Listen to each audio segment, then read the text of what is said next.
क्योंकि योगी जी निष्पक्षता का ध्यान नहीं दे रहे हैं। मांगते हैं कि मुझे सीबीआई की जांच चाहिए। जी, मैं भी चाहती हूँ क्योंकि निष्पक्षता से कार्रवाई नहीं हो रही, ना कुछ हो रहा है। मैं खुद चाहती हूँ सीबीआई। साथियों नमस्कार, मैं रामकिरण पांडे और आप देख रहे हैं द राष्ट्र 11। साथियों, हम हैं आज सुखौली में। सुखौली क्यों आज कल जाना जा रहा है ये आपको बताने की जरूरत नहीं है। कहीं न कहीं पूरे सुल्तानपुर में नहीं, पूरे उत्तर प्रदेश में, भारत में, या कहिए कि मेरी वीडियो पाकिस्तान में भी लोग देख रहे हैं। आप जानते ही हैं कि सुल्तानपुर में जो घटना हुई है उसी को लेके सुखौली का नाम बार बार इंटरनेट पर खोजा जा रहा है कि इस पर क्या हो रहा है, न्यायिक प्रक्रिया में क्या चल रहा है, लोग सहायतार्थ क्या कर रहे हैं और न्याय के मामले में सरकार अभी किस कदम तक पहुंची है, इस पर रोज सर्च किया जा रहा है।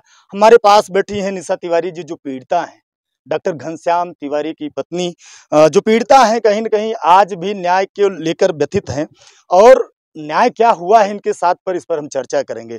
अभी तक आज 23 तारीख की घटना है और आज 5 तारीख है। इन इतने दिनों के बीच में न्याय कहाँ तक पहुंचा है? न्याय बहुत कछुआ चाल से हमारे सामने सामने आ रहा है सर। न्याय से मुझे बहुत उम्मीद है, लेकिन न्याय मेरी उम्मीद के अनुसार नहीं हुआ है सर। नहीं, भाजपा के लेके जितने नेता हैं, 4 विधायक, सांसद श्वेत पत्र जारी कर रहा है, विधायक एक लेटर जारी कर रहा है।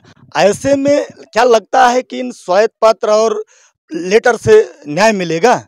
नहीं सर, मुझे नहीं लगता न्याय मिलेगा, क्योंकि योगी जी निष्पक्षता का ध्यान नहीं दे रहे हैं। जिस हिसाब से निष्पक्षता को ध्यान में रखते हुए न्याय करना चाहिए, वो नहीं कर रहे हैं। नहीं, जैसे 1 करोड़ की मांग थी, एक नौकरी की मांग थी, जो मेरे कान तक पहुंची है, जो मुझे पता है, जो जनमानस में है, लोग कहीं न कहीं क्रोध में हैं और सरकार को कहीं न कहीं कोस भी रहे हैं। ऐसे में क्या आया आपके हाथ में? मेरे हाथ में तभी 10 लाख का चेक आया है कि 1 करोड़ के एवज में आप लोग ले लीजिए इसको। ये मेरी मतलब वो सहानुभूति है मेरे साथ। 10 लाख का चेक। मतलब उनकी जिंदगी की कीमत मात्र 10 लाख रुपए। जी। उसके बाद वो भी आप एक्सेप्ट कर लीजिए मैम, ये 10 लाख बहुत होते हैं। तो मैंने मना कर दिया, मुझे नहीं चाहिए, ना गुरुदक्षिणा चाहिए, मुझे नहीं चाहिए, आप लोग इसको भी रख लीजिए।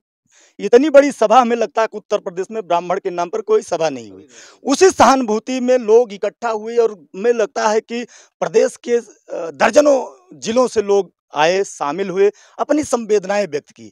मंच पर खड़े होकर लोगों ने कहा कि 1 करोड़ रुपए की जरूर दिया जाए इनको, क्योंकि एवज में परिवार में अब कोई है नहीं, तो एक सहानुभूति राशि इनको मिलेगी। लेकिन मामला कहाँ तक पहुंचा है? मात्र 10 लाख रुपए। अच्छा, कौन कौन उस लेके आया था? तहसीलदार थे, सीओ, बाद में सीओ साहब आए थे, बाकी उनके साथ सुरक्षा गार्ड थे। जी, बाद में डीएम मैम ने फ़ोन किया, मुझे समझाया, लेकिन मैंने एक्सेप्ट नहीं किया। नहीं, कहा नहीं कि क्या ये कीमत आपको लगती है कि किसी की जान की कीमत यही है? मैंने कहा, उन्होंने कहा मैम आप ले लीजिए, बाकी चीज़ें तो होती रहेंगी, बाबा जी आपके बारे में सोचेंगे। मैंने कहा मैम आपके लिए चीज़ें बहुत हैं, मेरे लिए नहीं है। बाबा जी अगर सोचना है तो उस चीज़ के बारे में सोचे जो मेरा गया। नहीं, 12 दिन हुए, 12 दिन हुआ, इस घटना के 12 दिन हुए हैं। इन 12 दिनों में लगता है कि प्रशासन 12 कदम चल पाया है? बिल्कुल नहीं सर, 6 कदम भी नहीं चला, 12 कदम तो बहुत होते हैं। 1-2 चीज़ें की गई, वही मुझे मेरी ज़मीन पे कब्ज़ा दिलाया गया और मुझे सुरक्षा दी गई। नहीं, वो तो कब्जा दिलाना तो उनका काम है, क्योंकि जमीन आपकी है, पैसा आपने दिया, बैनामा आपने कराया है। इन सारी चीजों के बावजूद अगर कब्जा नहीं मिलता तो फिर शासन और प्रशासन का क्या महत्व है?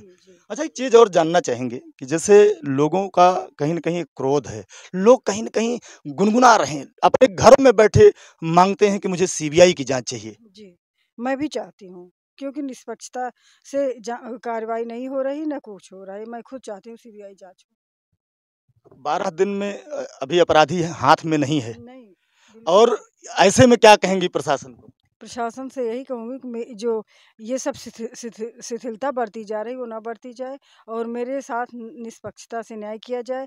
मेरी प्रायोरिटी मेरे पति थे, ना कि पैसा।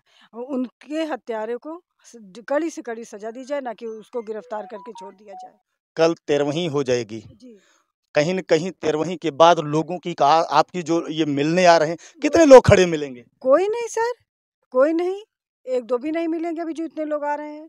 यही टाइम निकल जाएगा, कोई नहीं मुझे पूछेगा, न मेरी फैमिली को कोई सुरक्षा दी, कोई गारंटी नहीं, है। कहा तो था कि वहाँ खड़े होके कि इनको गार्ड दिलाया जाए, इनकी सुरक्षा के लिए पुलिस लगाई जाए। भाई साहब 2 लोग लगाए भी गए हैं। ऐसे में कल के बाद कितनी पुलिस रहेगी, कितना प्रशासन रहेगा, क्या सुरक्षा रहेगी? उसी के लिए डर है क्योंकि वो पकड़ा नहीं गया। ना मेरी फैमिली सेफ है, ना मैं सेफ हूँ, ना कोई परिवार में कौन सेफ है बताइए? आगे का कदम क्या होगा? आगे का कदम यही होगा कि सरकार मेरे लिए अभी इस संबंध में, जीविकोपार्जन के संबंध में कुछ नहीं सोच रही है। जबकि उन्होंने सिग्नेचर किया था, इनके लिए अच्छी सी जॉब की व्यवस्था की जाएगी जो इनकी डिग्री के इक्विवेलेंट, जो मेरी डिग्री है। तो अभी तक ऐसा कुछ मेरे पास नहीं आया। बस कि आपको कहाँ व्यवस्था की जा रही, कहाँ, ऐसा कुछ नहीं। ऐसे यहाँ के विधायकों के बारे में क्या कहेंगे? क्योंकि विधायक भाजपा का है और भाजपा की सरकार है। जी। ऐसे में विधायक जी ने क्या आश्वासन दिया? विधायक जी ने यही आश्वासन दिया कि आपके लिए सब कुछ हो रहा है, लेकिन होता मुझे दिख नहीं रहा है। होगा? आई डोंट नो, मुझे नहीं पता होगा कि नहीं होगा। साथियों, जहाँ घटना हुई सबसे मायने वहाँ के विधायक के रखा जाता है, वहाँ के प्रशासन का रखा जाता है। चंद कदम दूरी पर कहीं न कहीं चौकी थी, वहाँ से 2 किलोमीटर दूरी पर कप्तान का ऑफिस है।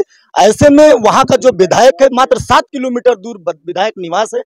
ऐसे में उनका आपके प्रति क्या रवैया रहा और अभी तक उन्होंने क्या आश्वासन दिया आपको? कभी मिलने आए? नहीं, मुझे उन्होंने कोई आश्वासन नहीं दिया। बहुत चीजें बस ऐसी हीरा हवारी ढील ढिलाई चल रही है। मिलने आए थे? नहीं, उन्होंने ना मिलने आए, ना कोई सहानुभूति। साथियों, कहीं न कहीं मामला पेचीदा है। 12 दिन बीत गया और इन 12 दिनों में एक आस थी कि मुझे साथ न्याय होगा। न्याय की जो प्रक्रिया है, जो गति है, कहीं न कहीं आपने सुना कि बहुत धीमी है। ऐसे में लगता है कि न्याय मिल पाएगा क्योंकि कहीं न कहीं जो अपराधी है बहुत प्रभावशाली है। लोग कहते हैं कि भाजपा के बड़े नेताओं से उसकी पैठ है, लेकिन क्या वो पैठ उसको बचा रही? ये कमेंट में आपसे चाहिए। तब तक के लिए जय हिंद।